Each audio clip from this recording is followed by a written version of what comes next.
नमस्कार दोस्तों, Indian seed servant के यूट्यूब चैनल पर आप सभी का स्वागत है।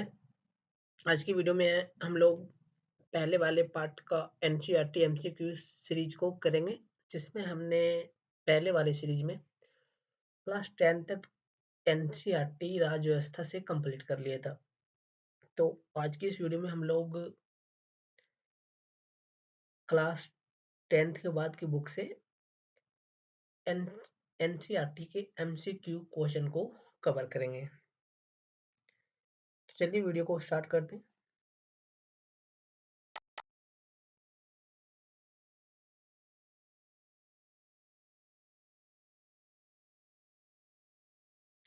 तो हम आपको जैसा कि पहले बताएं कि कक्षा 10 से पहले तक की एनसीईआरटी की एमसीक्यू हमने पहले ही कवर कर लिया। तो अगर आप उसको नहीं देखें तो जो सो आप उसको चेक कर सकते हैं। आपको प्ले लिस्ट में लिंक मिल जाएगा वीडियो का, आप वहां से उसको देख सकते हैं।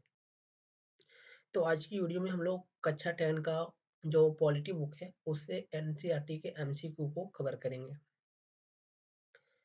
जो हमारा यूपीएससी के लिए आसान होगा, क्योंकि इसमें जो सो एनसीईआरटी से क्वेश्चंस बेस्ड होता है यूपीएससी में, ठीक ना। तो चलिए जो वीडियो को स्टार्ट करते हैं और सबसे पहले कक्षा 10 की तरफ चलते हैं, उसके बाद जो सो आगे की तरफ चलेंगे। तो टॉपिक है हमारा, सॉरी, सब्जेक्ट है हमारा राज्य व्यवस्था एंड पॉलिटी, और सीरीज हम लोग कर रहे हैं एनसीईआरटी से एमसीक्यू को। तो इसमें हमारा पहला चैप्टर आता है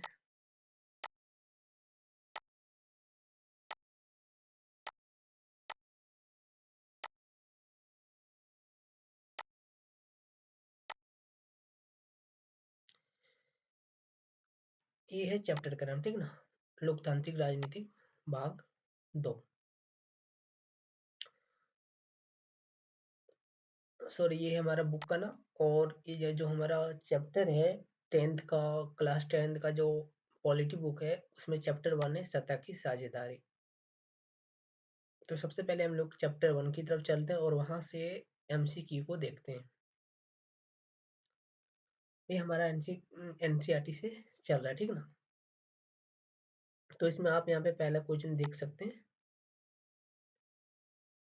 कि निम्नलिखित में से कौन सा लोकतंत्र में सत्ता के क्षैतिज बंटवारे को निरूपित करता है या फिर करते हैं। क्या बोल रहे, निम्नलिखित में से कौन से लोकतंत्र में सत्ता के क्षैतिज बंटवारे को निरूपित करता है, ठीक ना, मतलब उसको अंकित करता है, उसको प्रदर्शित करता है सत्ता में, लोकतंत्र में सत्ता के क्षैतिज बंटवारे को। तो यहाँ पे आपको ऑप्शन दिया गया है कि कार्यपालिका, विधायिका एवं न्यायपालिका। फिर यहाँ पे ऑप्शन दिया गया है केंद्र सरकार, राज्य सरकार एवं स्थानीय सरकार, ठीक ना। तो यहाँ पे देखिए बोला जा रहा है क्षैतिज बंटवारे, ठीक ना। क्षैतिज बंटवारे का मतलब हुआ कि ऊपर की शासन से लेकर आपको जो सबसे टॉप में जो आपका शासन होता है, वहां से लेकर जो नीचे के लेवल का शासन होता है, वहां उस क्रम में आपको व्यवस्थित करने के लिए बोला जा रहा है, ठीक ना। तो सबसे पहले आपका आता है कार्यपालिका, विधायिका, न्यायपालिका। ये तीनों जो सो हमारा सत्ता का क्षैतिज रूप प्रदर्शित करता है। कौन कौन, कार्यपालिका, विधायिका और न्यायपालिका। तो यहाँ पे आप व्याख्या में देख सकते हैं कि बोल रहा है केंद्र, राज्य एवं स्थानीय स्तर की सरकारों के रूप में सत्ता का बंटवारा क्षैतिज ना होकर ऊर्ध्वाधर प्रकृति का होता है, ठीक ना। तो ये कैसा प्रकृति है, ये जो केंद्र सरकार है, राज्य सरकार है एवं स्थानीय सरकार, ये ऊर्ध्वाधर प्रकृति का है, ठीक ना। अगर यहाँ पे लिखा हुआ होता है कि निम्नलिखित में से कौन सी लोकतंत्र के सत्ता के ऊर्ध्वाधर बंटवारे को निरूपित करता है, तो वहां पे आपका ऑप्शन, सॉरी, यहाँ पे कुट 2 नंबर सही हो जाता। तो यहाँ पे क्षैतिज लिखा हुआ है, तो क्षैतिज में आपको याद रखना है कि सबसे पहले कार्यपालिका होगी, विधायिका होगी, फिर न्यायपालिका होगी, और ऊर्ध्वाधर में आपका होगा केंद्र सरकार, राज्य सरकार एवं स्थानीय सरकार। फिर बोल रहा है कार्यपालिका, विधायिका एवं न्यायपालिका एक ही स्तर पर रहकर, ठीक ना, अपनी अपनी शक्ति का प्रयोग करते हैं, ठीक ना। क्या बोल रहा है, कार्यपालिका, विधायिका एवं न्यायपालिका, तो ये तीनों जो सो टॉप मोस्ट पे होते हैं, ठीक ना, मतलब टॉप पर होते हैं ये तीनों। लेकिन ये जो होता है केंद्र सरकार, राज्य सरकार एवं स्थानीय सरकार, ये तीनों जो सो अलग अलग लेवल पे होते हैं, ठीक ना। केंद्र सरकार सबसे ऊपर होता है, राज्य सरकार फिर उसके बाद होता है, फिर स्थानीय सरकार सबसे नीचे होता है। लेकिन ये जो कार्यपालिका है और विधायिका है और जो न्यायपालिका है, ये तीनों जो सो एक ही जगह पर रह के कार्य करते हैं, लेकिन तीनों जो सो एक दूसरे से अलग रहती है, बस इतना डिफरेंट है। इसीलिए आपको याद रखना कि कौन सा क्षैतिज क्षैतिज रूप है और कौन सा ऊर्ध्वाधर रूप है। तो चैप्टर 1 से सिर्फ यहाँ पे एक ही क्वेश्चन था, ठीक ना। अब चैप्टर 2 है संघवाद। अब संघवाद से देखिए क्या क्वेश्चन दिया गया है यहाँ पे। तो बोला जा रहा है निम्नलिखित में से कौन से संघीय व्यवस्था की महत्वपूर्ण विशेषता है, ठीक ना। किसकी बात हो रही, संघीय व्यवस्था की। तो यहाँ पे देखिए बोला जा रहा है कि संघीय व्यवस्था की महत्वपूर्ण विशेषता, ठीक ना। तो यहाँ पे बोला जा रहा है कि दो या अधिक स्तरों वाली सरकार। फिर दूसरे में बोला जा रहा है कानून बनाने, कर वसूलने और प्रशासन का अपना अपना क्षेत्र अधिकार। फिर तीसरे नंबर कोड पे बोला गया कि संविधान द्वारा सरकार के हर स्तर के अस्तित्व और प्राधिकार की गारंटी और सुरक्षा। तो यहाँ पे संघीय व्यवस्था की विशेषता पूछी गई, ठीक ना। तो संघीय व्यवस्था की विशेषता क्या होती है कि वहाँ पे सरकार जो है दो भागों में विभक्त होता है, ठीक ना, या फिर दो से अधिक भागों में भी विभक्त हो सकती है। तो भारत में आप देखिए कि दो भागों में सरकार है, ठीक ना। सॉरी, यहाँ पे तीन भागों में। पहले केंद्र सरकार, राज्य सरकार और स्थानीय सरकार। तो यहाँ पे क्या बोला जा रहा है कि दो या अधिक स्तर वाली सरकार केंद्र संघीय व्यवस्था है। फिर दूसरे नंबर पर बोला जा रहा है कानून बनाना और कर वसूलना और प्रशासन का अपना अपना क्षेत्र अधिकार होना। तो ये भी है कि कानून बनाने का कार्य किसी और का है, कर वसूलने का कार्य किसी और का है, और प्रशासन चलाने का क्षेत्र अधिकार जो सभी को अपने अपने क्षेत्र में प्राप्त है।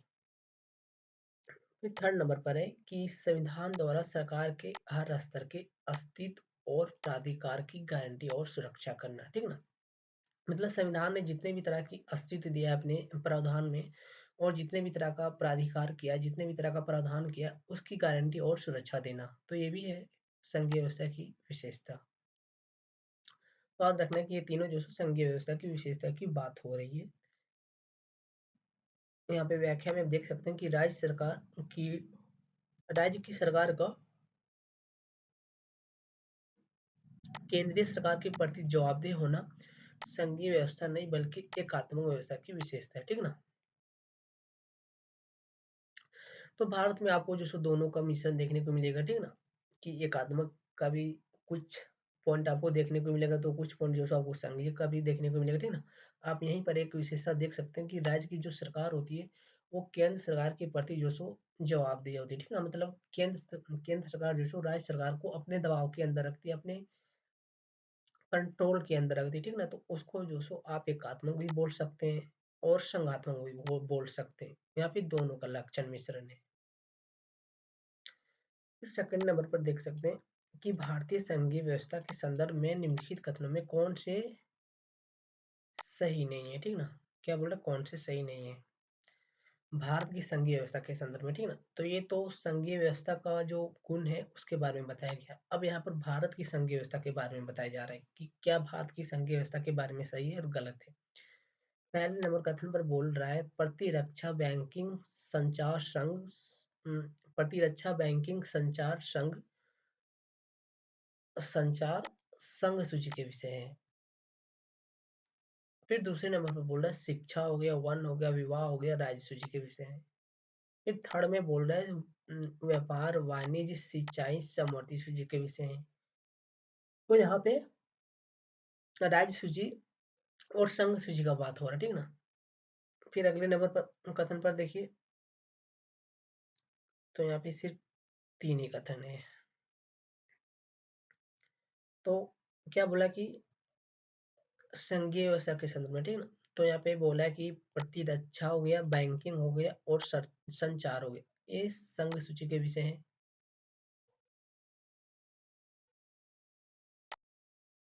तो ये गलत है। फिर दूसरे नंबर पर कथन में बोला जा रहा है कि शिक्षा, वन, विवाह, ये राज्य सूची के विषय, तो ये सही है। फिर थर्ड में बोला जा रहा है व्यापार हो गया, वाणिज्य हो गया, सिंचाई हो गया, समवर्ती सूची के विषय, ये सही है। इसमें दोनों का अधिकार होता है, ठीक ना, राज्य का भी और केंद्र का भी। ये राज्य सूची का है स्पेशल, और ये संघ सूची का नहीं है। आप यहाँ पे व्याख्या देख सकते हैं कि शिक्षा हो गया, वन हो गया, विवाह हो गया, समवर्ती सूची है, जबकि व्यापार हो गया, वाणिज्य एवं सिंचाई राज्य सूची के विषय, अर्थात 2 और 3 सही नहीं है। ठीक ना।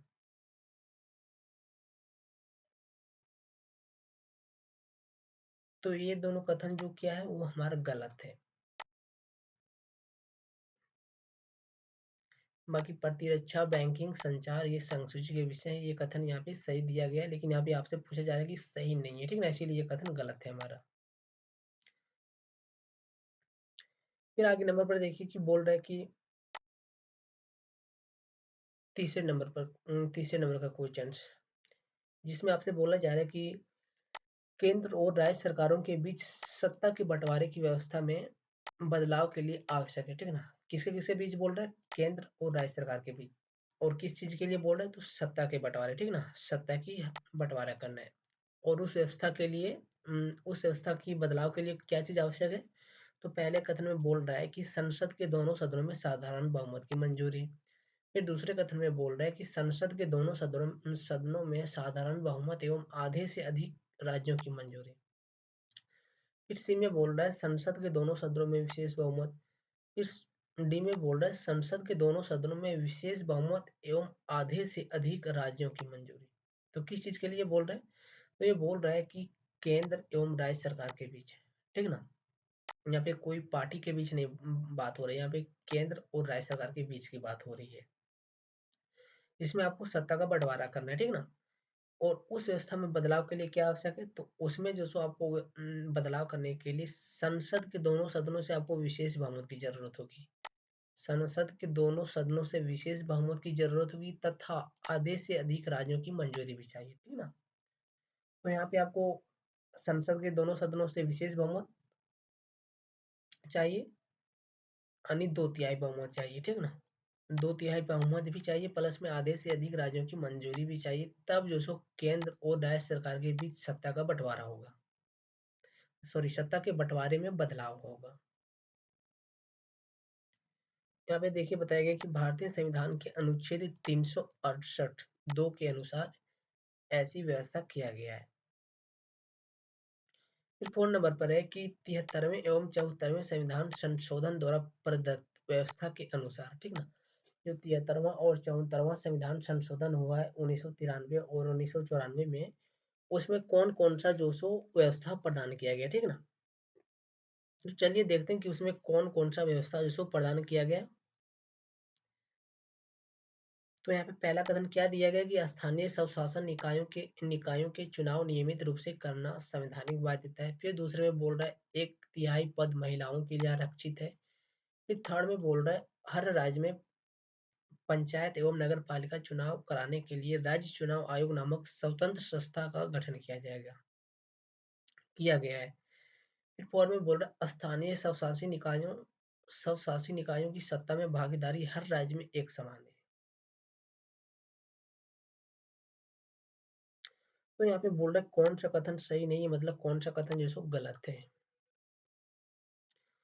तो यहाँ पे देखिए बोल रहा है स्थानीय स्वशासी निकायों के चुनाव नियमित रूप से कराना संवैधानिक बाध्यता। ठीक ना, मतलब जो स्थानीय शासन है, ठीक ना, जो स्थानीय स्तर पर जो शासन है उसमें चुनाव को नियमित रूप से कराना संवैधानिक बाध्यता है, ये बात सही है। ठीक ना, किसके द्वारा? 73वें संविधान संशोधन और 74वें संविधान संशोधन के द्वारा ये प्रावधान जोड़ा गया, और यही प्रावधान की बात यहाँ पे पूछा जा रहा है, तो ये बात यहाँ पे सही है बिल्कुल।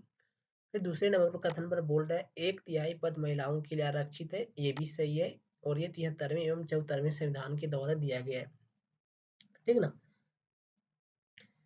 फिर थर्ड में बोल रहा है हर राज्य में पंचायत एवं नगर पालिका चुनाव कराने के लिए राज्य चुनाव आयोग नामक स्वतंत्र संस्था का गठन किया जाएगा। ठीक ना, तो केंद्र में जो सो कौन चुनाव करवाता है? तो केंद्र में जो सो केंद्र का चुनाव आयुक्त करवाता है चुनाव। ठीक ना, लेकिन राज्य में जो है वो वहाँ राज्य में जो सो राज्य का चुनाव करवाता है कौन? तो वहां पे करवाता है राज्य का चुनाव आयोग। ठीक ना, वहां पे केंद्र का चुनाव आयोग नहीं आता है।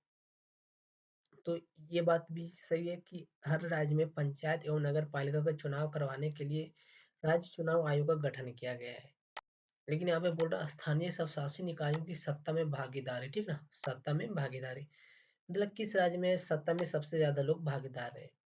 इसमें बोल रहा है हर राज्य में एक समान है, गलत है। आप जनसंख्या के हिसाब से भी बता सकते हैं कि हर राज्य में एक समान नहीं होगा, और आप पारदर्शिता के आधार पर भी बता सकते हैं कि हर राज्य में एक समान नहीं होगा।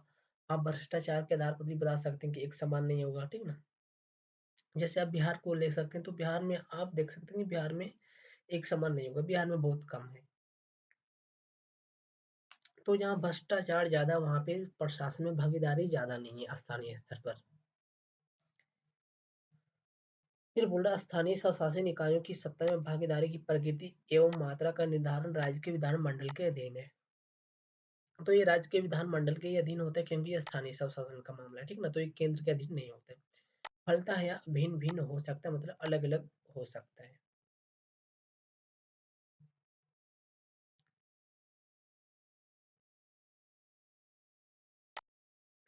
अब हमारा टॉपिक है इकाई 3, जिसमें है जाति, धर्म और लैंगिक मसले। क्या क्या है, जाति हो गया, धर्म हो गया और लैंगिक मसले। तो इसमें हमारा पहला क्वेश्चन है कि निम्नलिखित कथनों में से कौन से कथन जो सो सही है। तो इसमें पहला कथन दिया गया कि जनगणना 2001 की तुलना में जनगणना 2011 में लिंगानुपात में वृद्धि दर्ज की गई है। फिर दूसरा कथन है जनगणना 2001 की तुलना में जनगणना 2011 में शिशु की लिंगानुपात में मामूली सी वृद्धि दर्ज की गई है। फिर बोल रहे यहाँ पे बोला गया कि कौन से सही है, ठीक ना। तो पहला कथन क्या बोला गया कि जनगणना 2001 की तुलना में, यहाँ पे दो जनगणना की बात हो रही 2001 की और 2011 की, जिसमें तुलना हो रही दोनों के बीच, 2011 की और 2001 की, जिसमें बोल रहा है कि 2011 की जनगणना में लिंगानुपात में वृद्धि दर्ज की गई, किसकी तुलना में, 2001 की तुलना में। तो ऑब्वियसली सी बात है कि यहाँ पे 10 वर्ष के बाद अगर आप डेटा देखेंगे तो थोड़ा बहुत तो वृद्धि जरूर होगा, ठीक ना। ऐसा नहीं कि एकदम से पॉइंट एकदम से जैसा का तैसा ही बना रहेगा, तो ऐसा नहीं है। तो यहाँ पे आप कथन के अनुसार भी जो सो आप अपना अनुमान लगा सकते हैं कि ये बात सही है कि जनगणना 2001 की तुलना में जनगणना 2011 की तुलना में जो लिंगानुपात हुई उसमें 2011 में लिंगानुपात में वृद्धि दर्ज की है, ठीक ना। लिंगानुपात का मतलब होता है कि महिलाएं कितनी हैं और पुरुष कितनी है, ठीक ना। जैसे और लिंगानुपात का अंतर होता है 1000 में, ठीक ना, कि 1000 पुरुष में कितने टोटल महिलाएं हैं, ठीक ना। तो आपको सबसे अधिक लिंगानुपात जो सो केरल में देखने को मिलेगा। वहाँ पे टोटल जो सो 1000 पुरुष के प्रति वहाँ पे आपको लगभग जो सो 980 के आसपास देखने को मिलेगा, ठीक है ना, 980 83 इसके आसपास देखने को मिलेगा। तो यही यहाँ पे लिंगानुपात इसी को बोला जाता है कि 1000 पुरुषों में महिलाओं की संख्या कितनी है। फिर बोल रहा है कि जनगणना 2001 की तुलना में जनगणना 2011 में शिशु लिंगानुपात, ठीक ना, किसकी बात हो रहा है, शिशु की बात हो रहा है यहाँ पे। शिशु की जो लिंगानुपात है उसमें मामूली सी वृद्धि हुई, ये बात गलत है, मामूली सी वृद्धि नहीं हुई है। अब यहाँ पे व्याख्या देखिए, बोल रहा है जनगणना 2001 की तुलना में, आप यहाँ पे डेटा देख सकते हैं सिर्फ, तुलना में जनगणना 2011 में लिंगानुपात में वृद्धि दर्ज की गई है, ठीक है ना। 2011 में जो मतलब जनगणना हुआ है उसमें जो सो यहाँ पे वृद्धि दर्ज की गई है, जिसमें जो सो पहले कितनी थी, तो जो 2001 में जो डेटा प्रस्तुत की गई वो हमारा यहाँ पे 933 है, ठीक ना, और 2011 में डेटा हो गई 943। अतः कथन एक सही है कि यहाँ पे बढ़ा हुआ है। फिर बोल रहा है जनगणना 2001 की तुलना में जनगणना 2011 में शिशु लिंगानुपात 0 से 6 वर्ष की आयु में कमी दर्ज की गई, जो 927 से घटकर 919 हो गई, ठीक ना।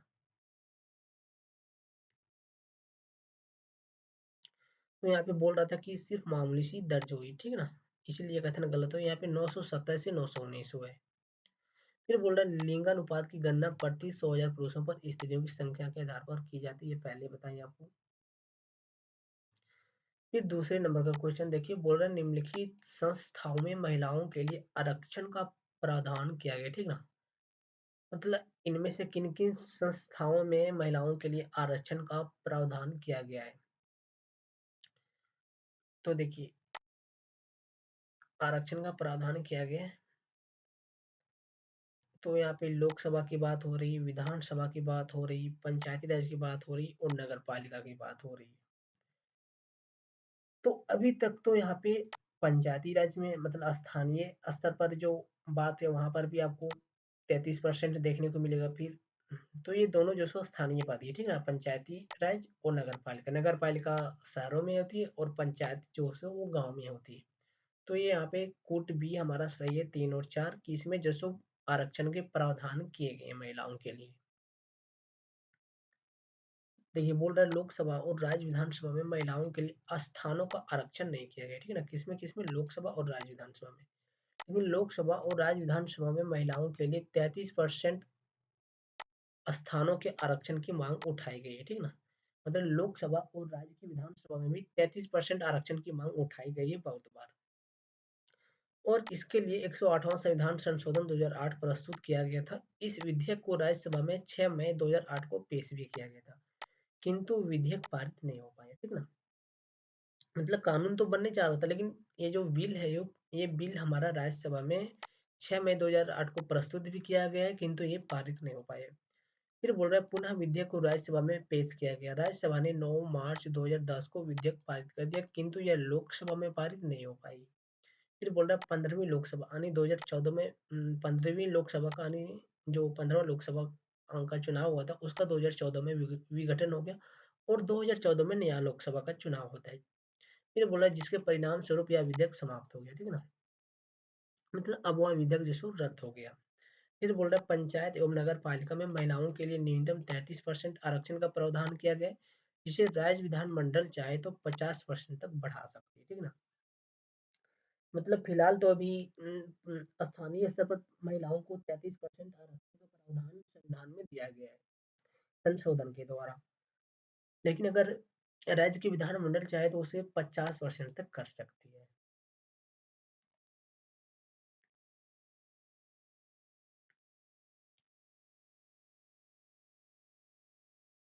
अब थर्ड नंबर का क्वेश्चन देखिए। थर्ड नंबर में बोल रहा है कि पहला कथन क्या बोल रहा है कि किसी धर्म को विशेष दर्जा नहीं दिया गया है। फिर बोल रहा है सभी नागरिकों एवं समुदायों को किसी भी धर्म का पालन करने और प्रचार करने की स्वतंत्रता दी गई। फिर बोल रहा है धर्म के आधार पर किए जाने वाले भेदभाव को अवैधानिक घोषित किया गया है। फिर बोल रहा है धार्मिक समुदायों में समानता सुनिश्चित करने के लिए शासन को धार्मिक मामलों में हस्तक्षेप करने की शक्ति दी गई। फिर बोल रहा है उपयुक्त कथनों में से कौन सा सही। पहला कथन क्या बोला कि किसी भी धर्म को विशेष दर्जा नहीं दिया गया। मतलब भारत में किसी भी धर्म को एक स्पेशल धर्म नहीं माना गया, किसी भी धर्म को राष्ट्रीय दर्जा नहीं दिया गया, ये बात सही है। फिर दूसरा कथन में बोल रहा है सभी नागरिकों एवं समुदायों को किसी भी धर्म का पालन करने एवं प्रचार करने के लिए उसको स्वतंत्रता प्रदान की गई, ये बात सही है। फिर बोल रहा है धर्म के आधार पर किए जाने वाले भेदभाव को अवैधानिक, ठीक ना, वैधानिक नहीं माना गया, मतलब अवैधानिक माना गया, मतलब घोषित किया गया, सही बात है। फिर बोल रहे धार्मिक समुदायों में समानता सुनिश्चित करने के लिए शासन को धार्मिक मामलों में हस्तक्षेप करने की स्वतंत्रता दी गई।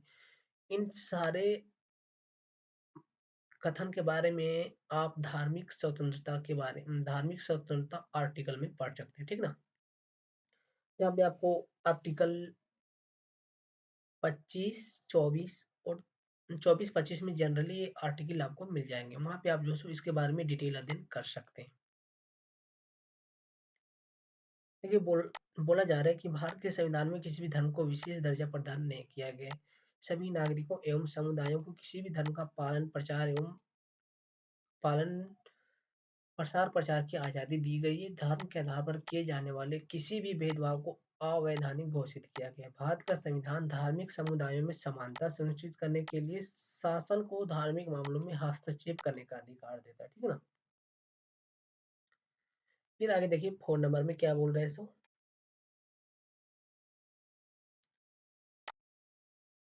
बोल रहा भारत में विभिन्न धार्मिक समुदायों के लोग निवास करते हैं, ठीक है ना। क्या बोल रहा है भारत में विभिन्न धर्म के लोग रहते हैं, जिसमें बोल रहा है उनकी जनसंख्या अनुपात का सही क्रम कौन सा है, ठीक है ना। तो यहाँ पे 4 धर्म दिया गया जिसमें बोल रहा है कि इसकी अनुपात का सही क्रम कौन सा है, ठीक ना, मतलब सबसे ज्यादा किस धर्म की आबादी है, ये यहाँ पे पूछा जा रहा है भारत के अनुसार। तो देखिए सबसे ज्यादा यहाँ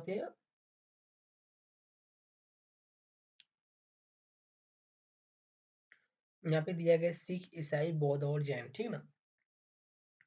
तो सबसे ज्यादा यहाँ पे है इसमें ईसाई, फिर उसमें आता है सिख, फिर इसमें आता है बौद्ध, फिर सबसे कम जनसंख्या यहाँ पे जैन का। तो आप 2011 की जनगणना के अनुसार इसका डेटा देखिए। हिंदू का है यहाँ पे 79.8%, मुस्लिम का है 14.2%। फिर आप यहाँ पे इन चारों की तुलना कीजिए, ठीक है ना। ईसाई है 2.3%, फिर सिख, तो सिख यहाँ पे देखिए 1.7% है। फिर बौद्ध, तो बौद्ध में अब देखिए 0.7% है, और जैन में देखिए 0.4% है। बाकी अन्य धर्म है 0.7% तथा कोई भी धर्म नहीं है 0.2%, मतलब जो किसी भी धर्म को नहीं मानता है, ठीक ना, जो नास्तिक है। तो यही डेटा यहाँ पे दिया गया 2011 के अनुसार।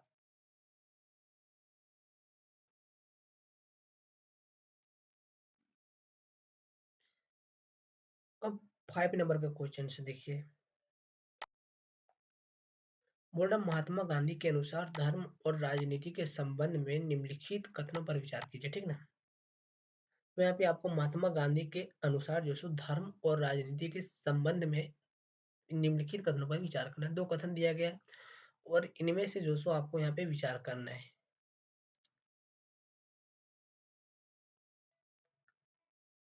बोला धर्म को राजनीति से अलग नहीं किया जा सकता, ठीक ना, और धर्म राजनीति के लिए आवश्यक है। फिर बोला धर्म से उसका मूल हिंदू या इस्लाम जैसे धर्म से था। तो क्या बोल रहा है, धर्म को राजनीति से अलग नहीं किया जा सकता है, मतलब धर्म और राजनीति एक ही साथ रह सकती है, ठीक ना। क्या बोल रहे हैं, धर्म को राजनीति से अलग नहीं किया जा सकता है, लेकिन धर्म राजनीति के लिए अनिवार्य है। तो ये बात सही है। देखिए यहाँ पे आधा कथन सही है और आधा कथन गलत है। बोल रहा है धर्म को राजनीति से अलग नहीं किया जा सकता, ठीक ना। धर्म को राजनीति से अलग किया जाएगा तभी जो सो शासन में पारदर्शिता आएगी, ठीक ना, मतलब धर्म भी अलग होगा और राजनीति भी अलग होगी, मतलब दोनों का किसी में हस्तक्षेप नहीं होना चाहिए। फिर बोल रहा है धर्म राजनीति के लिए अनिवार्य है, तो ये बात सही है। आधा गलत है आधा सही है। फिर बोल रहा है धर्म से उनका मतलब हिंदू या इस्लाम जैसे धर्म से था, ये बात गलत है, ठीक ना।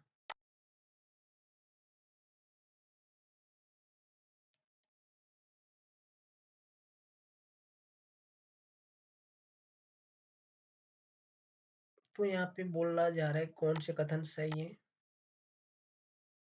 तो एक भी कथन से यहाँ पे सही नहीं है।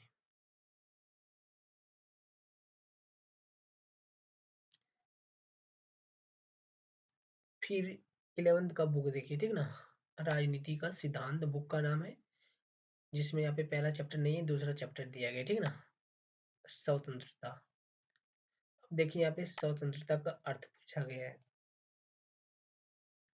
तो बोला जा रहा है बाहरी प्रतिबंधों का अभाव होना, फिर दूसरे में बोला जा रहा है ऐसी स्थितियों का होना जिनमें लोग अपनी प्रतिभा का विकास कर सके। दोनों ही कथन सही। क्या बोला जा रहा है पहले कथन में बाहरी प्रतिबंधों का अभाव होना, मतलब मानव के मानव के जीवन में किसी भी बाहर से किसी भी प्रकार का प्रतिबंध ना होना, उसको बाहर और अंदर दोनों तरह से जो उसको स्वतंत्रता प्रदान करना, ठीक ना, मतलब बाहर से भी जिसको उसको किसी प्रकार से प्रतिबंध नहीं करना, उसके ऊपर किसी प्रकार का जो सो रोक नहीं लगाना बाहर से भी। तो यही यहाँ पे बोला जा रहा है कि बाहरी प्रतिबंधों का अभाव होना, मतलब प्रतिबंध का ना होना। बिल्कुल बात है, प्रतिबंध नहीं होगा तभी तो वो स्वतंत्र होगा। फिर बोला है दूसरे कथन में ऐसी स्थिति का होना जिसमें लोग अपनी प्रतिभा का विकास कर सके, ये भी स्वतंत्रता है, सही बात है। फिर व्याख्या देखिए, बोल रहा है यदि किसी व्यक्ति पर बाहरी नियंत्रण या दबाव ना हो और वह बिना किसी पर निर्भर हुए निर्णय ले सके तथा स्वायत्त तरीके से व्यवहार कर सके तो वह व्यक्ति स्वतंत्र माना जाता है, ठीक ना। मतलब उसके ऊपर जब किसी भी प्रकार का नियंत्रण नहीं होगा और वह पूर्ण रूप से अपनी निर्णय जो सो स्वायत्त होकर लेगा, तब जो सो उसको स्वतंत्र माना जाएगा। हालांकि प्रतिबंधों का ना होना स्वतंत्रता का केवल एक पहलू है, ठीक ना। मतलब प्रतिबंध तो ये सिर्फ एक बात है, लेकिन इसके मतलब ये सिर्फ एक स्वप्न है, ठीक ना। ये सिर्फ एक काल्पनिक बात है। प्रतिबंध जो सो आज हर किसी के ऊपर है, लेकिन स्वतंत्रता का अर्थ जो सो मायने यही होता है। तो यही यहाँ पे बोला जा रहा है कि हालांकि प्रतिबंधों का ना होना स्वतंत्रता का केवल एक पहलू है, ठीक ना, सिर्फ काल्पनिक है। रियल में क्या होता है ये सभी को पता है। फिर बोला जा रहा है अतः स्वतंत्रता वही वह स्थिति है जिसमें लोग अपनी रचनात्मक और क्षमताओं का विकास कर सके, मतलब अपनी प्रतिभा का विकास कर सके। फिर दूसरे नंबर में बोल रहा है उदारवाद के संबंध में निम्नलिखित कथनों पर विचार करें, ठीक ना। किसके उदारवाद का यहाँ पर डेफिनेशन पूछा जा रहा है। तो देखिए इसमें क्या इसमें तीन कथन दिया गया है। उदारवाद के संबंध में बोला जा रहा है उदारवादी व्यक्ति स्वतंत्रता को समानता जैसे अन्य मूल्यों से अधिक वरीयता देते हैं। फिर बोल रहा है उदारवादी कल्याणकारी राज्य की भूमिका को स्वीकार करते हैं। फिर बोल रहा है उदारवाद के अनुसार सामाजिक और आर्थिक असमानताओं को कम करने वाले उपायों की जरूरत है। फिर बोल रहा है कौन से सत्य हैं। तो उदारवादी का मतलब होता है सहिन सहिष्णुता, ठीक ना। मतलब जिसके अंदर सहन करने की क्षमता हो, जो उदारवादी हो, जो कट्टरवादी नहीं हो, जो विचारों से जो अपने विचारों से उदार हो, ठीक है ना। फिर चाहे वो कोई भी मैटर हो धर्म का मैटर हो, राजनीति का मैटर हो, किसी भी तरह का मैटर हो, वो जो सो अपने विचारों से उदारवादी होना चाहिए, ठीक ना। मतलब वो किसी के प्रति कट्टर स्वभाव ना रखे, विनम्र स्वभाव रखे, ठीक ना। तो यही बोल रहा है उदारवादी व्यक्ति स्वतंत्रता को समानता जैसे अन्य मूल्यों से अधिक वरीयता देते हैं, ठीक है ना। क्या बोल रहा है उदारवादी व्यक्ति स्वतंत्रता को समानता जैसे अन्य मूल्यों से अधिक वरीयता देते हैं, ठीक ना। मतलब वो स्वतंत्रता को सबसे पहले वरीयता देते हैं। ये बात बिल्कुल सही। जो उदारवादी होगा वो सबसे पहले स्वतंत्रता को वरीयता देगा, उसके बाद समानता को वरीयता देगा। फिर बोल रहा उदारवादी कल्याणकारी राज्य की भूमिका को स्वीकार करते हैं, ठीक है ना। जो उदारवादी होगा जो सबके हित के बारे में सोचेगा, जो नेक विचार होगा, जो नेक विचार वाला होगा, वो जो सो कल्याणकारी राज्य की ही भूमिका को स्वीकार करेगा। फिर बोल रहा उदारवादी के अनुसार सामाजिक और आर्थिक असमानता, ठीक है ना। मतलब सामाजिक असमानता और आर्थिक असमानता को कम करने वाले उपायों की जरूरत है। किसके अनुसार उदारवादी के अनुसार। बिल्कुल बात सही है। तो यहाँ पे सब कथन सही है। देखिए अब यहाँ पे व्याख्या देख सकते हैं कि आधुनिक उदारवाद की विशेषता यह है कि इसमें केंद्र जो सो बिंदु व्यक्ति है, ठीक ना। क्या बोला कि इसमें जो सो केंद्र बिंदु है व्यक्ति।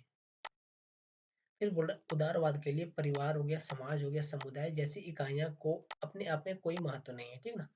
जो उदारवाद है उसके लिए परिवार, समाज या समुदाय जैसी इकाइयों से कोई इकाइयों का अपने आप में कोई महत्व नहीं। उनके लिए इन इकाइयों का महत्व तभी है जब व्यक्ति इन्हें महत्व दे।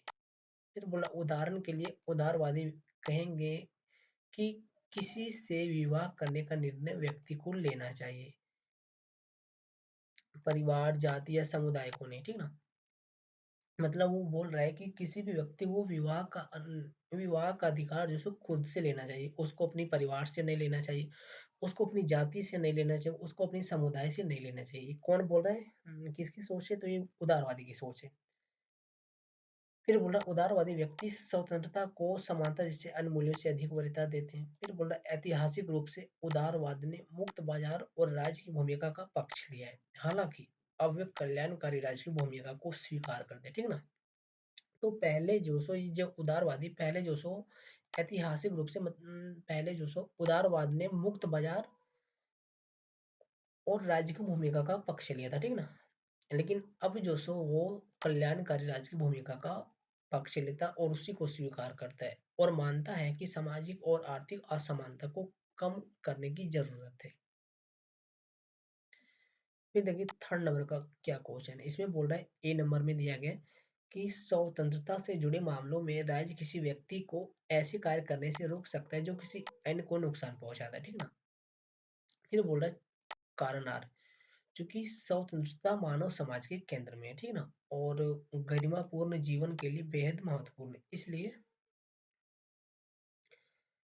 इसलिए इस पर प्रतिबंध लगाना बहुत ही खास इस इसलिए इस पर प्रतिबंध बहुत ही खास स्थिति में लगाया जा सकता है। फिर बोल रहा है, नीचे दिए गए कोड का प्रयोग करके सही उत्तर का चयन करें। तो क्या बोला गया? स्वतंत्रता से जुड़े मामले में राज्य किसी व्यक्ति को ऐसे कार्य करने से रोक सकता है जो किसी अन्य को नुकसान पहुंच सकता है। बिल्कुल सही बात है।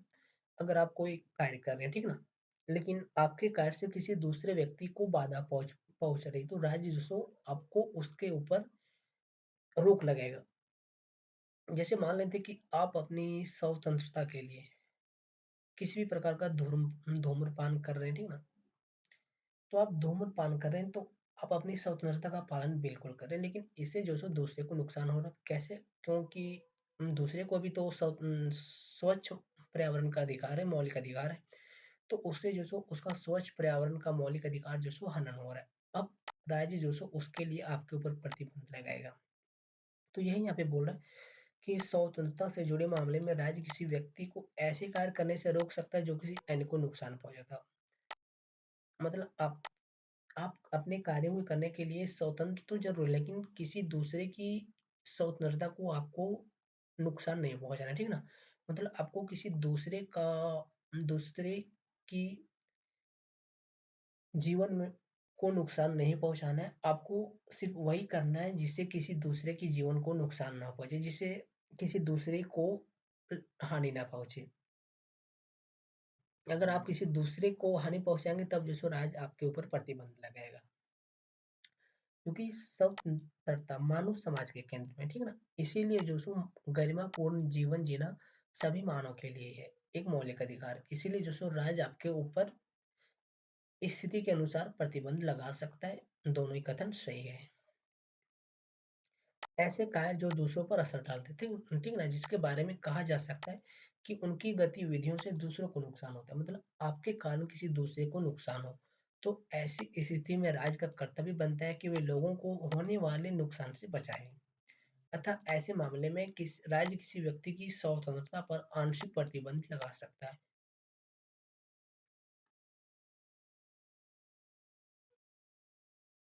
अब 4 नंबर का देखिए। बोल रहा, तुम जो कहते हो मैं उसका समर्थन नहीं करता, लेकिन मैं मरते दम तक तुम्हारे कहने के अधिकार का बचाव करूंगा। यह कथन अनुच्छेद 19 के द्वारा दिए गए 6 स्वतंत्रता के अधिकारों में से किस अधिकार के विषय में कहा गया है? क्या बोला जा रहा है? तुम जो कहते हो मैं उसका समर्थन नहीं करता। तुम जो कहते हो मैं उसका समर्थन नहीं करता, लेकिन मैं मरते दम तक तुम्हारे कहने के अधिकार का बचाव करूंगा, ठीक है ना। मतलब तुम्हारे बोलने के राइट के अधिकार को बचा के रखूंगा। यह कथन अनुच्छेद 19 के द्वारा दिया गया है।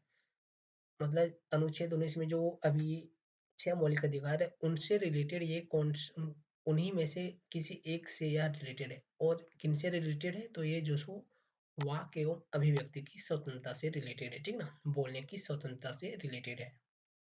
क्यों? क्योंकि यहाँ पे बात हो रही है तुम जो कहते हो मैं उसका समर्थन करता हूँ, मतलब वाक्य की बोलने की मौलिक अधिकार का समर्थन हो रहा है। बोला जा रहा है उपयुक्त कथन किसके संदर्भ में? तो वाल्टेयर का, ठीक ना, वाल्टेयर। यह कथन वाक एवं अभिव्यक्ति की स्वतंत्रता का अधिकार के विषय में कहा गया। भारतीय संविधान में नागरिकों को अनुच्छेद 12 से 35 तक 6 मौलिक अधिकार दिए गए, जिनमें स्वतंत्रता का अनुच्छेद 19 से 22 तक दिया गया है। और इन्हीं स्वतंत्रता के अधिकार के अनुच्छेद 19(1) ये में वाक एवं अभिव्यक्ति की स्वतंत्रता का जिक्र मिलता है। फिर चैप्टर 3 समानता पर चलिए। तो बोला जा रहा है निम्नलिखित कथनों पर विचार कीजिए। पहला कथन है फ्रांसीसी क्रांति में विद्रोहियों द्वारा स्वतंत्रता, समानता और भाईचारा का नारा दिया गया था। फिर दूसरा कथन है समानता की मांग 20वीं शताब्दी की एशिया और अफ्रीका की उपनिवेश विरोधी स्वतंत्रता संघर्ष के दौरान भी उठी थी। तो बोला जा रहा है उपयुक्त में से कौन से कथन सही है?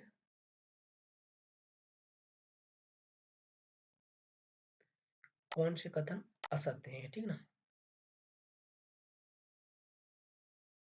कौन से कथन गलत है?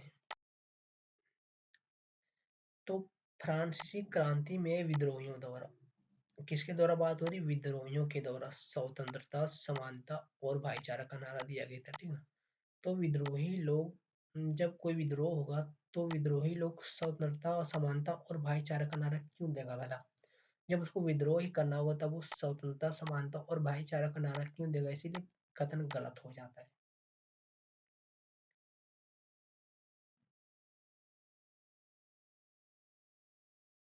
सॉरी सॉरी, यहाँ पे ये कथन जो सो गलत नहीं, यहाँ पे पूछा जा रहा है कौन से कथन असत्य हैं, मतलब कौन से कथन गलत है ना। तो ये कथन यहाँ पे गलत नहीं, ये कथन यहाँ पे सही है।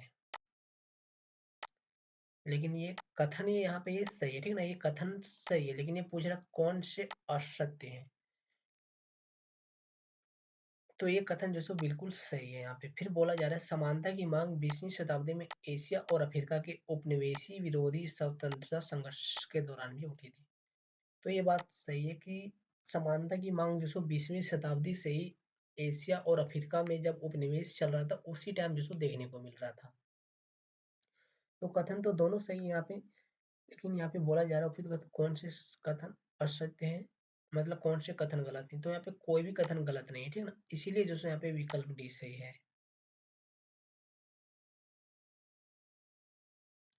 देखिए यहाँ पे व्याख्या में 18वीं शताब्दी के उत्तरार्ध में हुई फ्रांसीसी क्रांति में बहुसमानती अभिजन वर्ग राजशाही के खिलाफ हुए विद्रोह के दौरान स्वतंत्रता, समानता और भाईचारा का नारा क्रांतिकारियों द्वारा दिया गया था, ठीक ना, विद्रोहियों के द्वारा नहीं दिया गया था, क्रांतिकारियों के द्वारा दिया गया था, अतः कथन एक असत्य नहीं है।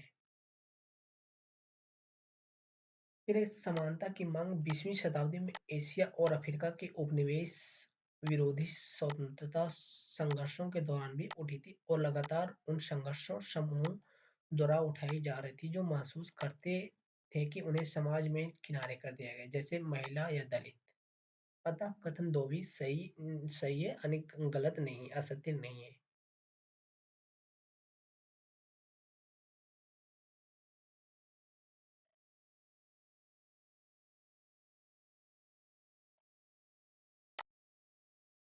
फिर 2 नंबर देखिए, बोल रहा निम्नलिखित कथनों पर विचार कीजिए। बोल रहा किसी के साथ इसलिए अलग बर्ताव करना कि उसका जन्म किसी खास धर्म, नस्ल, जाति या लिंग में हुआ है, असमानता के इन आधारों को अस्वीकार करना चाहिए, ठीक ना।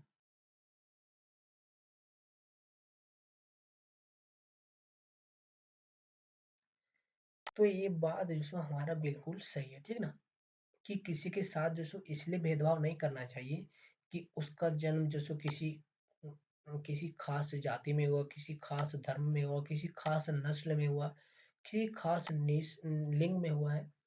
इसके आधार पर अगर आप भेदभाव कर दें तो असमानता के इन आधारों को अस्वीकार कर देना चाहिए, ठीक ना, मतलब आपको इसके आधार पर किसी के साथ भेदभाव नहीं करना चाहिए, ये बात सही है। लेकिन यहाँ पे पूछा जा रहा है कौन सा कथन गलत है, ठीक ना, तो ये बात सही है। फिर बोला जा रहा है कि समाज के सहज कार्य व्यापार के लिए कार्य का विभाजन जरूरी नहीं है, ठीक ना, क्या बोले, समाज के सहज कार्य व्यापार के लिए, किसके लिए सहज, मतलब जो आसानी से कायर हो जाते हैं व्यापार के लिए, कायर का विभाजन जरूरी नहीं है, ठीक ना, गलत है। कायर का विभाजन होगा तभी जो सो कायर सहज तरीके से होगा, तो इसीलिए ये कथन गलत है। फिर 3 नंबर में बोल रहा है समानता के आदर्श से जुड़े होने का यह मतलब का यह मतलब नहीं है कि सभी तरह के अंतरों का उन्मूलन कर दिया जाए, गलत बात है, सभी तरह के अंतर का उन्मूलन नहीं करना चाहिए, किस लिए, समानता के आदर्श से जुड़े होने के कारण। जो बुरे हैं उसका उन्मूलन करना जरूरी है, लेकिन सभी का जो उन्मूलन है वो नहीं करना चाहिए, इसीलिए कथन सही है। फिर बोला है समानता का मतलब है कि व्यक्ति के साथ जो व्यवहार किया जाए और उसे जो भी अवसर प्राप्त हो वे जन्म या सामाजिक परिस्थितियों से निर्धारित नहीं होने चाहिए, ठीक ना, क्या बोला, समानता का मतलब है कि व्यक्ति के साथ जो व्यवहार किया जाए, व्यक्ति के साथ कैसा व्यवहार किया जा रहा है और उसे जो भी अवसर प्राप्त हो, मतलब जिस भी तरह का अवसर उसे प्राप्त होगा उसमें जो सो जन्म या सामाजिक परिस्थितियों से निर्धारित नहीं होना चाहिए, ये भी बात बिल्कुल सही है, ठीक ना। तो सिर्फ दो ही गलत हुआ। व्याख्या देख सकते हैं, समाज के सहज कार्य व्यापार कार्य के लिए करना विभाजन जरूरी है, क्योंकि समाज में सभी कार्य एक प्रकार के लोगों द्वारा नहीं किए जा सकते, ठीक ना। इसलिए इसको कार्य का विभाजन किया जाना जरूरी है।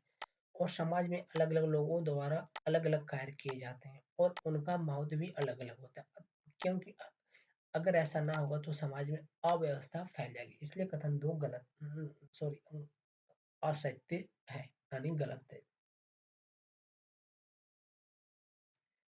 फिर थर्ड नंबर पर देखिए कि निम्नलिखित कथनों पर विचार कीजिए। बोल रहा है सामाजिक दर्जा, संपत्ति या विशेषाधिकार समानता का अभाव होना महत्वपूर्ण नहीं है, लेकिन शिक्षा, स्वास्थ्य और सुरक्षित आवास जैसी बुनियादी चीजों की उपलब्धियों में असमानता से ही कोई समाज असमान और अन्यायपूर्ण बनता है। फिर बोला समाज जनित असमानताएं भी होती, मतलब जो समाज से जन्मी होती, वो होती है जो समाज में अवसरों की असमानता होने या किसी समूह का दूसरे के द्वारा शोषण किए जाने से पैदा होती है। बिल्कुल सही बात है। तो यहाँ पे ये दोनों ही कथन सही है, ठीक ना। कि समाज जनित असमानता वो होती है जो समाज में जन्म होती है। समाज में जन्म कौन सी असमानता जन्म होती है, तो वहां पे किसी के साथ जो सो समाज में अवसर की असमानता होना, ठीक ना, और उससे उसका शोषण करना।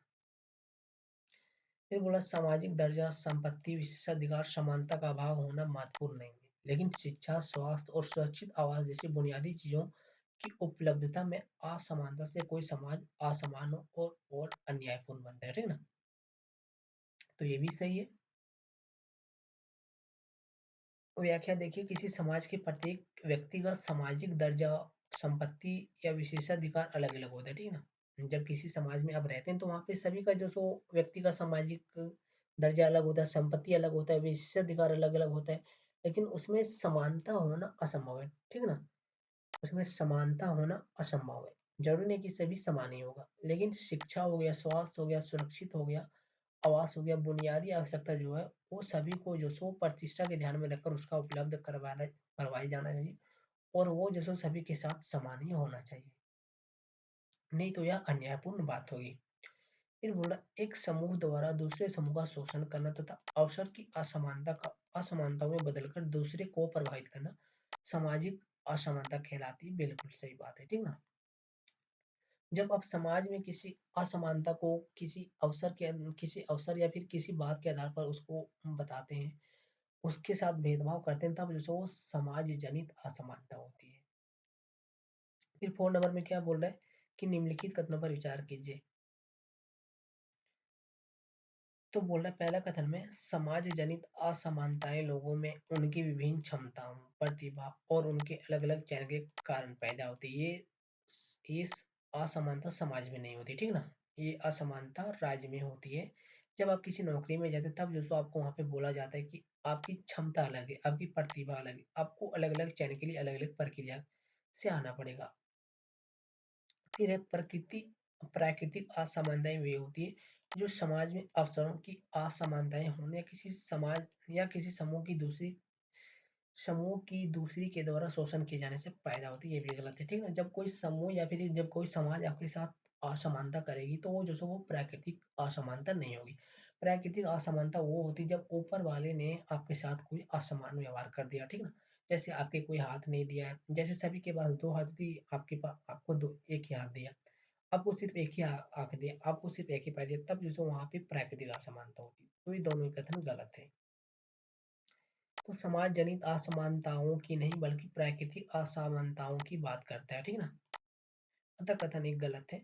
फिर बोल रहा है प्राकृतिक असमानताओं की नहीं बल्कि समाज जनित असमानताओं की। कहीं कहीं पे व्याख्या जो सो डिटेल में नहीं दिया गया, ठीक ना, तो व्याख्या पे आपको मत जाना है। फिर 5 नंबर में बोल रहा है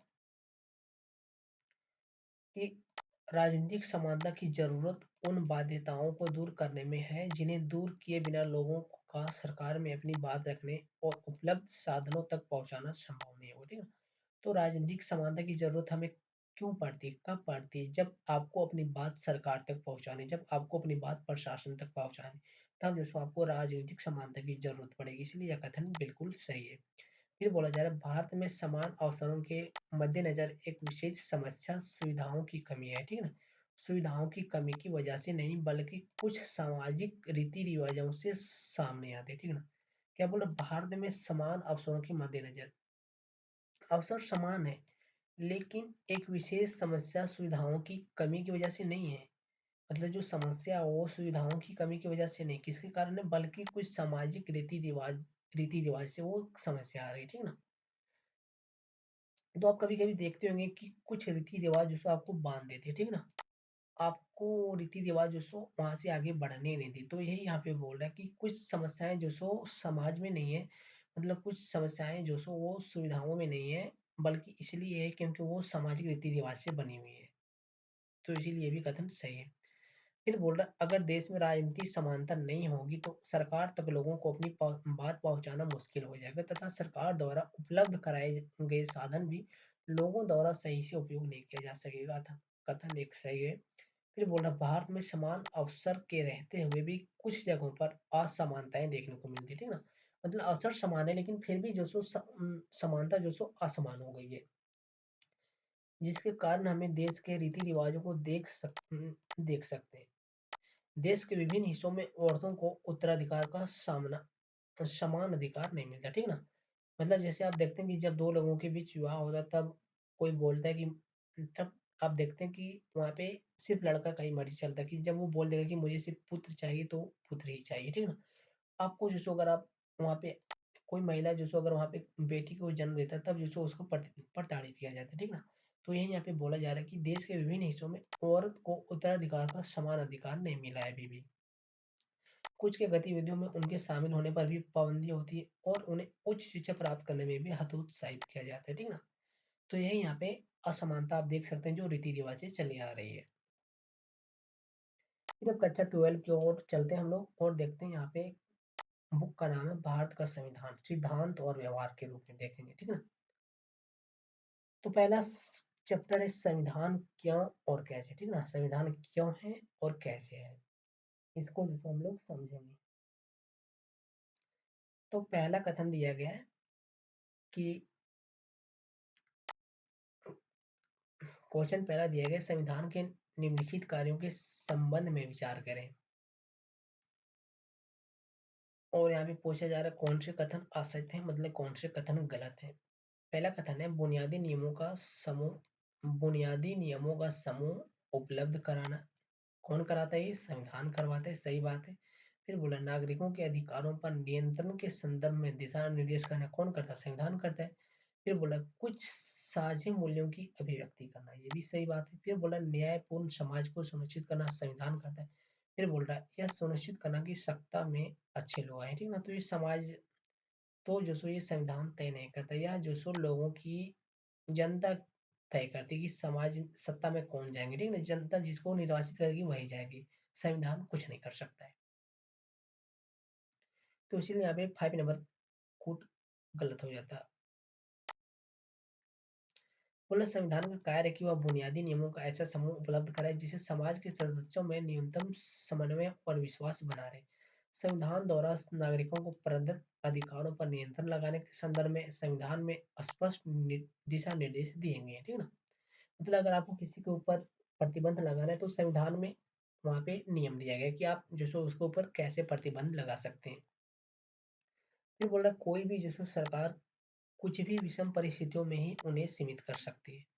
तो कोई भी सरकार उसको कैसे प्रतिबंध करती है, तो कुछ विषम परिस्थिति में ही उसको प्रतिबंधित कर सकती है, सीमित कर सकती है, लेकिन उन्हें समाप्त नहीं कर सकती कोई भी सरकार। उसमें अनुच्छेद 20 व 21 के मूल अधिकार की किसी भी परिस्थिति को नहीं छीना जा सकता, ठीक ना। मतलब जो आर्टिकल 20 और 21 है उसको किसी भी हालत में सरकार समाप्त नहीं कर सकती है। फिर बोला साझे मूल स्वतंत्रता बंधुता व धार्मिक राजनीतिक स्वच्छंदता हमें संविधान के द्वारा प्रदत्त है, ठीक है। तो ये किसके द्वारा प्रदान किया गया, तो ये जो संविधान के द्वारा प्रदान किया गया है, जिसमें स्वतंत्रता न्यायपालिका के माध्यम से भी और न्याय व्यवस्था को भी सुनिश्चित किया गया है। फिर बोला संविधान में सत्ता में आने की प्रक्रिया व उनको प्राप्त अधिकारों को स्पष्ट उल्लेख है, लेकिन उनकी योग्यता के संदर्भ में इतनी चुस्ती नहीं दिखाएगी, अर्थात वे सुनिश्चित करना कि सत्ता में अच्छे लोग ही आए व्यवहारिक रूप से संभव नहीं है, ठीक ना। इसीलिए संविधान तय नहीं करता कि सत्ता में अच्छे लोग ही आएंगे, जिसको जनता निर्वाचित करेगी वही लोग आ जाएंगे।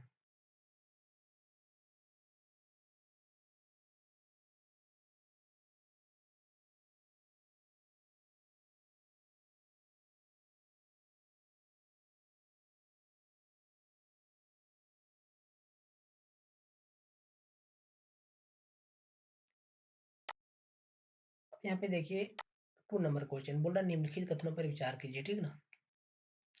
बोल रहा है, भारतीय संविधान सरकार को लोक हितकारी कार्य करने हेतु अधिकार प्रदान करता है। कौन से कार्य करने हेतु? लोकहित कार्य करने हेतु।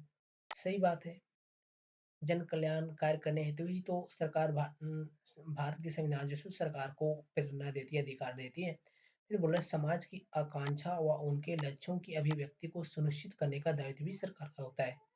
तो ये बात भी जो यहाँ पे बिल्कुल सही है कि समाज की आकांक्षा व उनके लक्ष्यों की अभिव्यक्ति को सुनिश्चित करने का दायित्व सरकार का होता है। दोनों सही। तो यहाँ पे कुछ चीज सही हो गई। यहाँ पे आप जिसको व्याख्या को पढ़ सकते हैं, ठीक है ना। व्याख्या को मैं भी नहीं पढ़ेंगे क्योंकि वीडियो जिसको लॉन्ग होती जा रही है, ठीक ना, इसीलिए जिसको व्याख्या नहीं करेंगे। फिर 3 नंबर का क्वेश्चन है, निम्नलिखित कथनों पर विचार कीजिए, जिसमें पूछा जा रहा है कि संविधान के माध्यम से किसी समाज की एक सामूहिक इकाई के रूप में पहचान होती है। बिल्कुल सही बात है कि संविधान के माध्यम से किसी समाज की एक सामूहिक इकाई के रूप में पहचान होती है। फिर बोला, संविधान आधिकारिक बंधन लगाने के साथ साथ सभी नागरिकों को नैतिक पहचान भी देता है, ठीक ना। तो क्या बोला, संविधान जो सो आधिकारिक रूप से बंधन भी लगाती है, मतलब प्रतिबंध भी लगाती है, साथ में सभी नागरिकों को नैतिक पहचान भी देती है, ठीक ना, कि वो कैसा बनेगा और कैसा नहीं बनेगा। तो दोनों ही कथन गलत, सॉरी, दोनों ही कथन सही है, इसीलिए यहाँ पे होगा ना तो एक नहीं दो। फिर 4 नंबर का क्वेश्चन है, कथन ये दिया गया, किसी भी देश का संविधान उस देश के नागरिकों की आकांक्षाओं का पिटारा है, ठीक ना। क्या बोल रहा है कि किसी भी देश का संविधान जो है वो उस देश के नागरिकों की आकांक्षाओं का पिटारा है, मतलब उस देश के नागरिक जैसा चाहते हैं उसी की तरह वहाँ की संविधान है। बिल्कुल सही बात है। फिर कारण क्या स्पष्ट कर रहा है? कारण बोल रहा है, संविधान निर्माताओं का मानना था कि समाज के प्रत्येक व्यक्ति को बुनियादी भौतिक जरूरतों और शिक्षा सहित गरिमा और सामाजिक आम सम्मान से लबरे जीवन जीने हेतु सभी आधार प्राप्त होने चाहिए, ठीक ना। तो किसी भी देश का संविधान किसके ऊपर डिपेंड होता है? तो किसी भी देश का संविधान जो सो वहाँ की जनता के ऊपर डिपेंड होता है, ठीक ना, कि वहाँ का संविधान कैसा होगा, ठीक ना। तो संविधान निर्माता ही अपने देश की जनता के लिए संविधान का निर्माण करती है और वो जो सो उसको ध्यान में रख के तैयार करती है कि हमारे देश की जनता कैसी है, ठीक ना। तो इसीलिए यहाँ पे दोनों कथन सही है, कारण भी और कथन भी। फिर यहाँ पे 5 नंबर में देखिए, कथन ये दिया गया, संविधान जो सो सरकार को शक्तियों को नियंत्रित करने वाले नियमों और कानून के साथ ऐसी शक्तियां भी देता है जिससे वह समाज की सामूहिक भलाई के लिए काम कर सके। बिल्कुल सही बात है। संविधान जो सो सरकार को शक्ति भी देती है ताकि वो जो सो सरकार संविधान जो सो सरकार को शक्तियों को नियंत्रित करने के लिए नियमित और कानून के साथ जो सो ऐसी भी शक्ति देती है कि वो समाज की भलाई के लिए भी जो सो नियम कानून बना सके, कार्य कर सके। फिर कारण क्या बोल रहा है? तो कारण बोल रहा है, भारतीय संविधान जो सो जाति या नस्ल को नागरिकता के आधार के रूप में मान्यता प्रदान करता है। गलत बात है। फिर 6 नंबर में देखिए, बोल रहा है कथन ये में क्या दिया गया। तो यहाँ पे कथन ये में दिया गया है कि इंग्लैंड के पास कोई संविधान नहीं है, ठीक ना। किसके पास? इंग्लैंड के पास। बल्कि उसके पास दस्तावेजों तथा निर्णयों की लंबी श्रृंखला, ठीक ना। संविधान तो नहीं है लेकिन उसके पास क्या चीज है? दस्तावेज है, मतलब जिसे वो कार्य करता है और वो जो निर्णय लेता है उस निर्णय की लंबी सूची है, ठीक ना। तो ये बात बिल्कुल सही कि इंग्लैंड के पास अपना लिखित संविधान नहीं है। फिर कारण क्या बोल रहा है कि कोई संविधान अपने सभी नागरिकों की स्वतंत्रता और समानता की जितनी अधिक सुरक्षा करता है उसकी सफलता की संभावना उतनी बढ़ जाती है। बिल्कुल सही बात है, ठीक ना। ये बात यहाँ पे बिल्कुल सही कही जा रही है लेकिन ये इसका कारण स्पष्ट नहीं कर रहा है, इसीलिए जो सो ये और आर दोनों सही है लेकिन ये जो सो आर की सही व्याख्या नहीं कर रहा है। आपको व्याख्या खुद से पढ़ लेना, ठीक ना, अगर आपको समझ ना आए तो। फिर 7 नंबर में देखिए क्या बोल रहा है। तो इसमें बोल रहा है कि कथन ये दिया गया कि संविधान की रूपरेखा बनाने के संदर्भ में यह सुनिश्चित करना प्राथमिक है कि यह एक संस्था या फिर विभाग सभी शक्तियों पर एकीकरण ना हो, ठीक ना, मतलब सभी के साथ जैसे एकीकरण इसका ना हो, या जैसे प्राथमिकता है, ठीक ना, किसका, संविधान की रूपरेखा बनाने के संदर्भ में। तो ये बात सही है कि एक संस्था या विभाग के ऊपर जो सभी शक्तियों का एकीकरण ना हो। फिर कारण क्या दिया है कि भारतीय संविधान में शक्ति को विधायिका, कार्यपालिका और न्यायपालिका जैसे स्वतंत्र संवैधानिक निकायों में बांटा गया, ठीक ना। तो इसको जो स्वतंत्र ही रखा गया इन तीनों को एक दूसरे से, ये बात सही है। फिर कारण 8 में सॉरी, क्वेश्चन 8 है कि कठोर संविधान परिवर्तन के दबाव में नष्ट हो जाते हैं, ठीक है ना। क्या बोल रहा है, कठोर जो संविधान है वो परिवर्तन के दबाव में नष्ट हो जाते हैं, और यदि संविधान अत्यधिक लचीला हो तो वह समाज को सुरक्षा और पहचान नहीं दे पाएगा। बिल्कुल सही बात है कि जब कि यदि संविधान ज्यादा कठोर होगा, ठीक ना, तो क्या होगा कि परिवर्तन के जब जब ज्यादा कठोर होगा तब तो उसमें परिवर्तन करना होगा, और परिवर्तन के दबाव में वह संविधान जो नष्ट हो जाएगा। और फिर दूसरा कथन भी बोल रहा है कि यदि संविधान ज्यादा लचीला हो तो जो वो समाज को सुरक्षा भी नहीं दे पाएगा और पहचान भी नहीं दे पाएगा। ये भी बात सही है। फिर कारण क्या बोल रहा है, सफल संविधान प्रमुख मूल्यों की रक्षा करते हैं, ठीक है। क्या बोल रहा है, जो सफल संविधान होते हैं वो प्रमुख मूल्यों की रक्षा करते हैं और नई परिस्थितियों के अनुसार स्वयं को ढालने में संतुलित रहते हैं, ठीक ना। तो यहाँ पे पहला कथन सही है और दूसरा भी कथन सही है, लेकिन यहाँ पे जो उत्तर भी है हमारा ए और आर दोनों से, लेकिन जो व्याख्या कर रहा है वो व्याख्या सही नहीं कर रहा, ठीक ना। मतलब कथन तो दोनों ही सही है, ठीक ना, लेकिन ए की व्याख्या बी नहीं कर रहा है, ठीक ना, ये किसी दूसरी की व्याख्या कर रहा है। बाकी कथन दोनों सही है। फिर 9 नंबर में देखिए क्या बोल रहा है कि ब्रिटिश मंत्रिमंडल की समिति यानी कैबिनेट मिशन में निम्नलिखित प्रस्तावित बिंदुओं में कौन से बिंदु शामिल थे, ठीक ना, किसमें, तो कैबिनेट मिशन में कौन से बिंदु शामिल थे उसको जो यहाँ पे आपको चूज करना है। तो कैबिनेट मिशन की बात देखिए, प्रत्येक प्रांत तथा देशी रियासत के समूह को उनकी जनसंख्या के अनुपात में सीटें दी गई थी। साधारण साधारण साधारण जो है वो 10 लाख की जनसंख्या पर एक सीट का अनुपात रखा गया था, ठीक ना। मतलब उसमें जो प्रत्येक प्रांत को जो किस में बांटा गया था, तो उसमें जो देशी रियासत के समूह को उसकी जनसंख्या के अनुपात में सीट दी गई थी, तथा प्रत्येक तथा जो एक सीट का अनुपात है उसको जो 10 लाख की जनसंख्या के अनुपात पर बांटा गया था, ठीक ना। तो ये बात सही है। फिर बोल रहा है प्रत्येक प्रांत की सीटों को 3 प्रमुख समुदायों, ठीक ना, जो प्रांत था उसको 3 समुदायों के आधार पर बांटा गया था, मुसलमान, सिख और सामान्य में उनकी जनसंख्या के अनुपात में बांट दिया गया था। फिर बोल रहा है प्रांतीय विधानसभा में प्रत्येक समुदाय के सदस्यों ने अपने प्रतिनिधियों को चुना तथा इसके लिए उन्होंने समानुपातिक प्रतिनिधित्व और एकल संक्रमणीय मत पद्धति का प्रयोग किया और चुनाव किया, ठीक ना, तो ये भी बात सही है। फिर बोल रहे 4 नंबर पे कि देशी रियासतों के प्रतिनिधियों के चुनाव का तरीका उनके परामर्श से तय किया गया था, ठीक ना। क्या बोल रहे कि जो देशी रियासत का जो प्रतिनिधि है जिसका चुनाव हुआ था देशी रियासत का, उसका चुनाव का तरीका उनके परामर्श से ही तय किया गया था, ये भी बात सही है। अब 10 नंबर पर देखिए बोला निम्नलिखित कथनों पर विचार कीजिए, ठीक है ना। तो पहले नंबर पर क्या बोल रहा है कि सामाजिक लोकतंत्र स्वतंत्रता, समानता और बंधुता को जीवन के सिद्धांतों के रूप में स्वीकार करते हैं, ठीक है ना। तो ये बात जो यहाँ पे बिल्कुल सही है कि जो सामाजिक लोकतंत्र है और समानता है वो समता बंधुता को जीवन के सिद्धांत के रूप में स्वीकार करते हैं। फिर दूसरा में बोल रहा है समता विहीन स्वतंत्रता कुछ व्यक्तियों की अनेक व्यक्तियों पर प्रभुता को जन्म देगी, वही स्वतंत्रता विहीन समता व्यक्तिगत पहल को नष्ट कर देगी। बिल्कुल सही बात है। तो दोनों कथन सही है। अब यहाँ पे अगला चैप्टर है स्वतंत्र भारत में राजनीति, ठीक ना।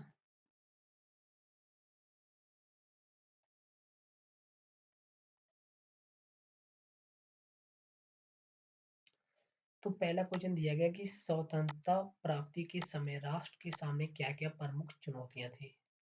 जब स्वतंत्रता प्राप्त हो रही थी उस समय भारत के सामने क्या क्या चुनौतियां थी उसको जो यहाँ पे ठीक करना है।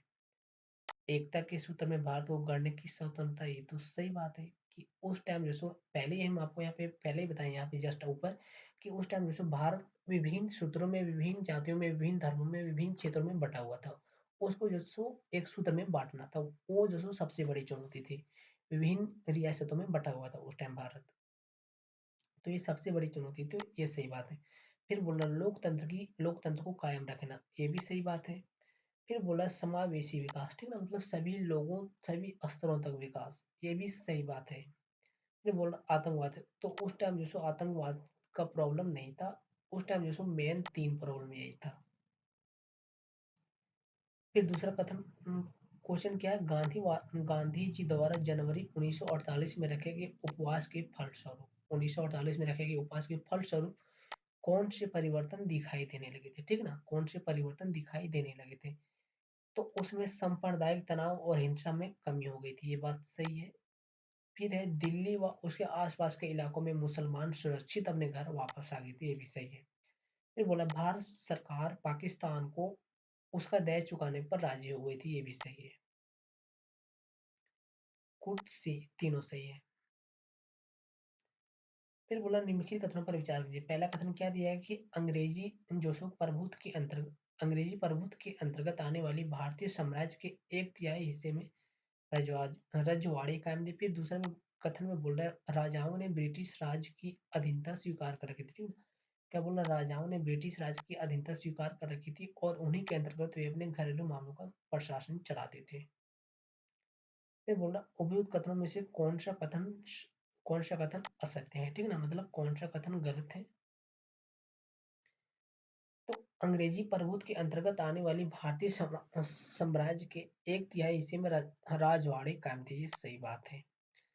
फिर राजाओं ने ब्रिटिश राज की अधीनता स्वीकार कर रखी थी, पहले से स्वीकार करके रखी थी और उन्हीं के तहत वे अपना घरेलू मामला का शासन चलाती थी। तो दोनों ही कथन सही है, इसीलिए कोई भी कथन असत्य नहीं है।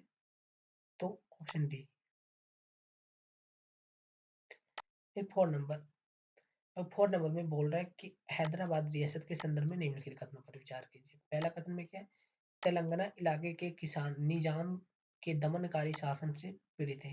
क्या बोला, तेलंगाना इलाके के किसान किसके दमन से प्रभावित थे, तो वो निजाम के दमनकारी शासन से पीड़ित थे, तो ये बात सही है। निजाम कहाँ का था, तो निजाम जो वही आंध्र प्रदेश का था।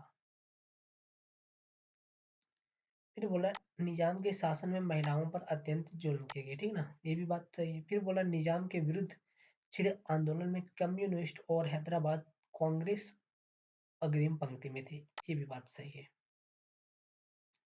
जब निजाम के विरुद्ध आंदोलन छेड़ा गया तब जो सो उस आंदोलन में कम्युनिस्ट और हैदराबाद कांग्रेस सबसे पहले आगे पंक्ति में खड़े थे। फिर 5 नंबर पर देखिए, बोल रहा निम्नलिखित कथनों पर विचार कीजिए।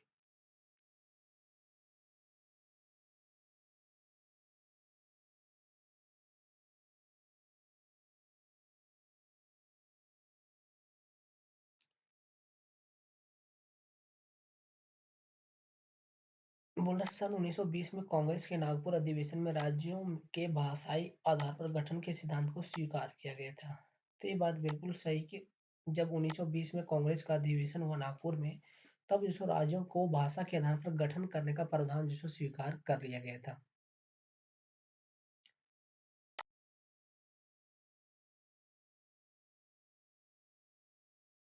फिर बोल रहा है कि स्वतंत्रता प्राप्ति के बाद कांग्रेस ने सामाजिक आर्थिक चुनौतियों के कारण राज्यों को भाषाई आधार पर विभाजन करने से मना कर दिया, ये भी सही है।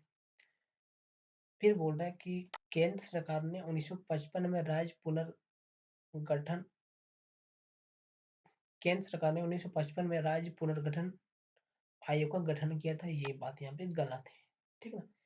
तो क्या बोला, कौन से कथन सत्य हैं, तो कौन से कथन असत्य हैं। तो हम्म,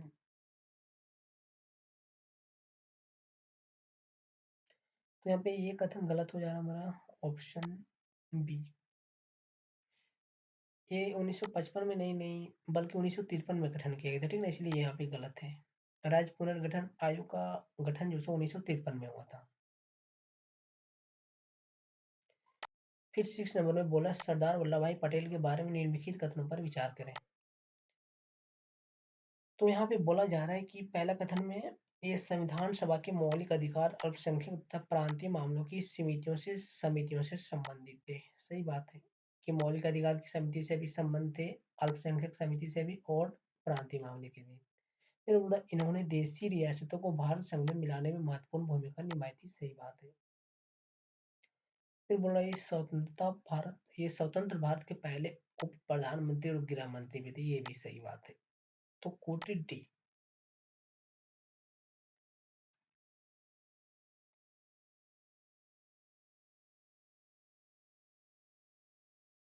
तो बोल रहा पोटी श्री रामुल के संबंध में निम्नलिखित कथनों पर विचार कीजिए। बोल रहा ये एक गांधीवादी कार्यकर्ता थे तथा नमक सत्याग्रह में भाग लेने के लिए इन्होंने सरकारी नौकरी से त्याग पत्र दिया था। ये बात बिल्कुल सही। कौन? पोटी श्री रामुल, ये आंध्र प्रदेश के थे।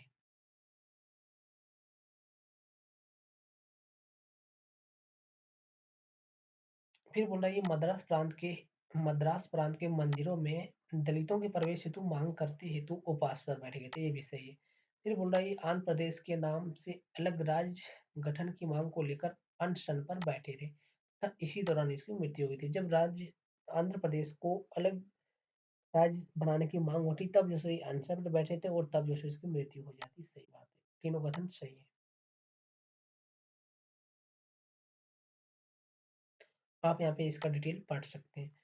फिर बोला भारत विभाजन के बारे में निम्नलिखित में से कौन सा कथन गलत है। ठीक ना, विभाजन के बारे में कौन सा कथन गलत है, कौन सा कथन गलत है। बोला भारत विभाजन द्विराष्ट्र सिद्धांत का परिणाम था। सही बात है, दो राष्ट्र सिद्धांत। फिर बोला धर्म के आधार पर दो प्रांत पंजाब और बंगाल का बंटवारा हुआ। सही बात है। किसका किसका? पंजाब का और बंगाल का। किसके आधार पर हुआ था? धर्म के आधार पर। फिर बोल रहा है पूर्वी पाकिस्तान और पश्चिमी पाकिस्तान में संगति नहीं था। मतलब पूर्वी पाकिस्तान का मतलब आज का बांग्लादेश और पश्चिमी पाकिस्तान का मतलब जो वर्तमान पाकिस्तान है में संगति नहीं था। मतलब दोनों में मेल मिलाप नहीं था, दोनों में बहुत ज्यादा टकराव था। सही बात है। फिर बोल रहा है विभाजन की योजना में यह बात भी शामिल थी कि दोनों देशों के बीच आबादी की अदला बदली होगी। ठीक है ना, तो ये कथन जो सो यहाँ पे गलत है। ये बात जो सो विभाजन की बात में शामिल नहीं थी। फिर बोल रहा है कि सूची टू को सॉरी सूची वन को सूची टू से सुमेलित कीजिए। ठीक है ना, इधर सिद्धांत दिया गया और इधर उदाहरण दिया गया है। तो यहाँ पे बोला जा रहा है धर्म के आधार पर देश की सीमा का निर्धारण। ठीक है ना, किसके आधार पर? धर्म के आधार पर देश की सीमा का निर्धारण। धर्म के आधार पर देश की सीमा का निर्धारण तो वो भारत और पाकिस्तान का हुआ था। फिर बोला जा रहा है कि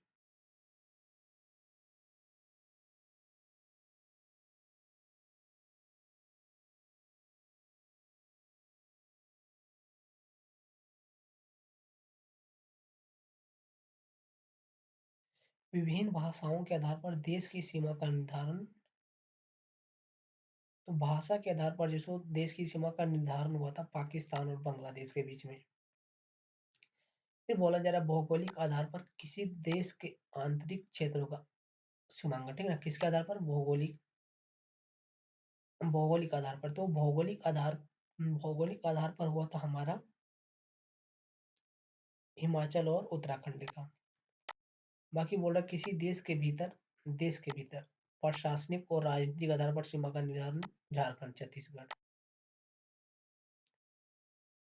तो ये था पॉलिटिका क्लास 8 से लेकर क्लास 12 तक के एनसीईआरटी बुक से एनसीईआरटी एमसीक्यू का क्वेश्चंस। तो ये कंप्लीट हो गया। अब हम नेक्स्ट सीरीज में जो सो आपको अर्थव्यवस्था का टॉपिक कवर करवा देंगे। ठीक ना, और इसमें भी जो सो हम क्लास 9 से कवर करेंगे क्योंकि क्लास 8 में अर्थव्यवस्था शायद नहीं है, शायद या फिर इसमें नहीं होगा यार। ठीक ना, तो यहाँ पे कक्षा 9 से है, तो कक्षा 9 से हम जो सो अर्थव्यवस्था के टॉपिक को कवर करेंगे। इसमें पहला चैप्टर है हमारा क्लास 9 का पालमपुर गांव की कहानी। चलिए, तो आज की वीडियो को यहीं समाप्त करते हैं। मिलेंगे फिर किसी नेक्स्ट टॉपिक के साथ जल्दी। तब तक के लिए आप सभी को जोशो जय हिंद।